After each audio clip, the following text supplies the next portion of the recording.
सबैभन्दा पहिले आजको खास खबर। नेकपा भित्रको विवाद गम्भीर मोडमा पुगेको छ। पार्टी अध्यक्ष तथा प्रधानमन्त्री केपी शर्मा ओलीले सचिवालयको बैठक नै बहिष्कार गरेपछि विवाद गम्भीर मोडमा पुगेको हो।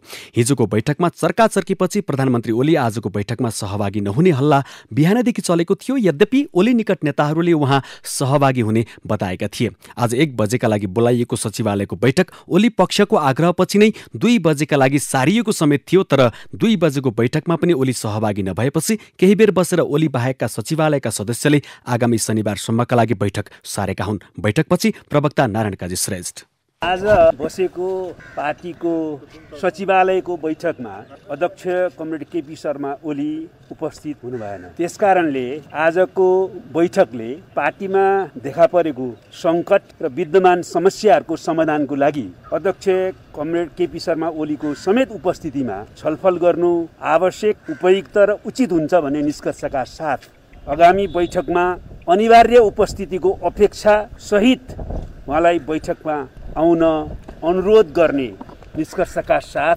अब सचिवालयको बैठक आगामी 20 गते 1 बजे र पूर्व निर्धारित 18 गतेदेखि सुरु हुने स्थायी कमिटीको बैठक 21 गते 1 बजेदेखि प्रारम्भ हुने निर्णय गरिएको छ।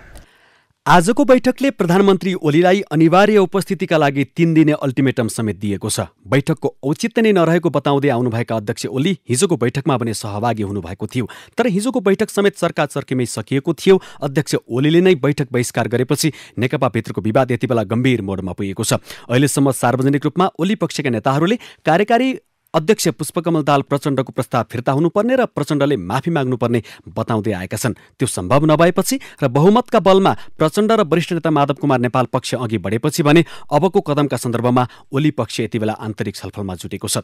भोलिका लागि बोलाइएको स्थायी कमिटी बैठक पनि 21 गतेका लागि सारिएको छ।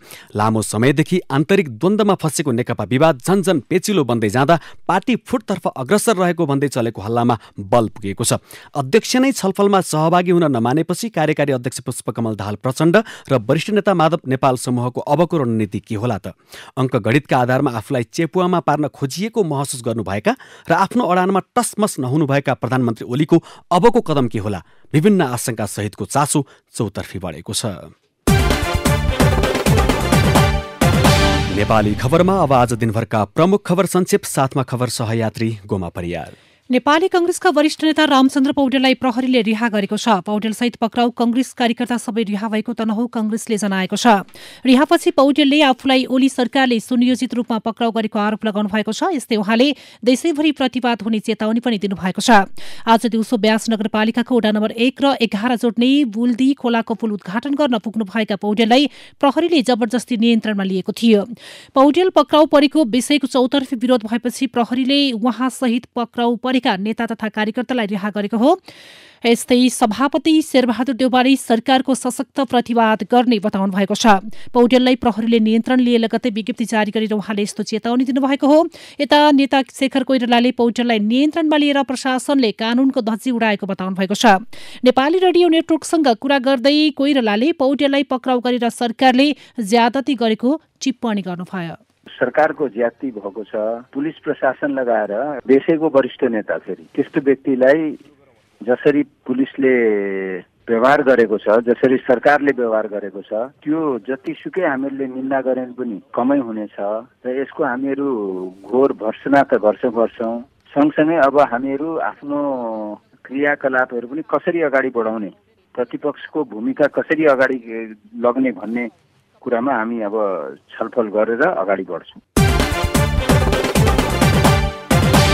नेपालमा आज थप 1490 जनामा कोरोना संक्रमण पुष्टि भएको छ। यो सँगै नेपालमा संक्रमितको कुल संख्या 2,36,246 पुगेको स्वास्थ्य तथा जनसंख्या मन्त्रालयले जनाएको छ। मन्त्रालयका अनुसार आज थप 1,567 जना संक्रमित डिस्चार्ज भएका छन्। यो सँगै डिस्चार्ज हुनेको कुल संख्या 2,18,161 पुगेको छ। पछिल्लो 24 घण्टा 8,300 पीसीआर परीक्षण भएका थिए। हाल देशभर 16,547 जना सक्रिय संक्रमित रहेका छन् भने 605 जना क्वारेन्टिनमा रहेका छन्।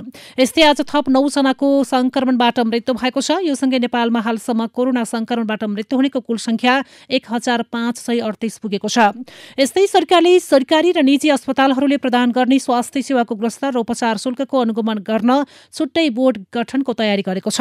अस्पताल पेक्षीय स्वास्थ्य उपचार सेवाको गुणस्तर र शुल्क फरक हुने गरेको गुनासो आएका कारण अधिकार सम्पन्न बोर्ड गठन गरेर अनुगमन गर्ने र सोही अनुसार नियमन गर्ने तयारी भएको स्वास्थ्य मन्त्रालयका सचिव लक्ष्मण अर्यालले जानकारी दिनुभयो।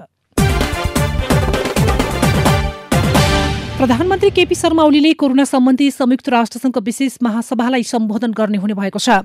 भोलि र पर्सि हुने सो विशेष सभालाई विश्वका नेता, राष्ट्रसङ्घका उच्च अधिकारी र भ्याक्सिनको विकास गरिरहेका कम्पनीका प्रमुखहरूले सम्बोधन गर्ने कार्यक्रम रहेको छ। सो महासभामा प्रधानमन्त्री ओलीले गर्ने सम्बोधनको भिडियो रेकर्ड गरेर महासभा पुर्याइसकिएको परराष्ट्र मन्त्रालयले जानकारी दिएको छ। राजस्व अनुसन्धान विभागले झुटुक तथा नक्कली बीजक प्रयोग गरी राजस्व चुहावट गरेको कसुरमा विभिन्न कम्पनी सञ्चालक तथा उनका कारोबारी विरुद्ध उच्च अदालत पाटनमा मुद्दा दर्ता गरेको छ। 3 कम्पनी र व्यक्ति विरुद्ध 41 करोड 3 लाख रुपैयाँ बिगो असुल उपर गरी जरिवाना र कैद सजायको माग दावी लिई मुद्दा चलाइएको विभागका महानिर्देशक दीर्घराज मैनालीले जानकारी दिनुभयो। बुढी गण्डकी जलविद्युत आयोजना डुबान प्रभावित नागरिक आन्दोलनमा उत्रिएका छन्। मोडालिटी टुङ्ग्याई र आयोजनाको निर्माण चरणमा लैजान तथा घर गोठ र फलफूलको मुआवजा वितरण तत्काल गर्न भन्दै उनीहरूले आन्दोलन सुरु गरेका हुन्। त्रिभुवन विश्वविद्यालय त्रिवी सेवा आयोगले लिएको उपप्राध्यापक पदको परीक्षा सम्बन्धी विवाद अदालतमा पुगेको छ। परीक्षामा अनियमितता गरेको भन्दै नतिजा खारेज गर्ने त्रिवी सेवा आयोगको निर्णय विरुद्ध परीक्षार्थीहरू अदालत पुगेका हुन्। प्रदेश ट्राफिक प्रहरी कार्यालय कर्णालीमा रहँदा अनियमितता गरेको अभियोगमा प्रहरी प्रधान कार्यालय नक्सालले 2 जना प्रहरी उपरीक्षक एसपीलाई निलम्बन गरेको छ। आज एसपी द्वै रामेश्वर यादव र विमल बस्नेतलाई निलम्बन गरिएको हो। केन्द्रीय प्रहरी प्रवक्ता एसएसपी वसन्त कुँवरले गैर व्यावसायिक क्रियाकलाप गरेको उजुरी परेपछि निलम्बन गरेर छानबिन थालिएको बताउनुभयो। वैदेशिक रोजगार विभागले यूएई लगायतका कुनै पनि देशमा श्रम गर्न भिजिट भिसामा नजान अनुरोध गरेको छ। यूएई लगायतका विभिन्न देशमा राम्रो काम र सेवा सुविधाको प्रलोभनमा भिजिट भिसामा पठाएका श्रमिकहरू ठगीमा पर्ने क्रम सुरु भएको भन्दै प्रलोभनमा परि भिजिट भिसामा वैदेशिक रोजगारीमा नजान विभागले अनुरोध गरेको हो। यसैबीच वैदेशिक रोजगारीमा जानको लागि अनिवार्य रूपमा गर्नै पर्ने वैदेशिक रोजगार म्यादी जीवन बीमा अब अनलाइनबाटै गर्न सकिने भएको छ। सन नेपाल लाइफ इन्सुरेन्स र ई सेवा तथा स्याप्यारो बेको सहकार्यमा अनलाइनबाटै जीवन बीमा गर्ने व्यवस्था मिलाइएको छ।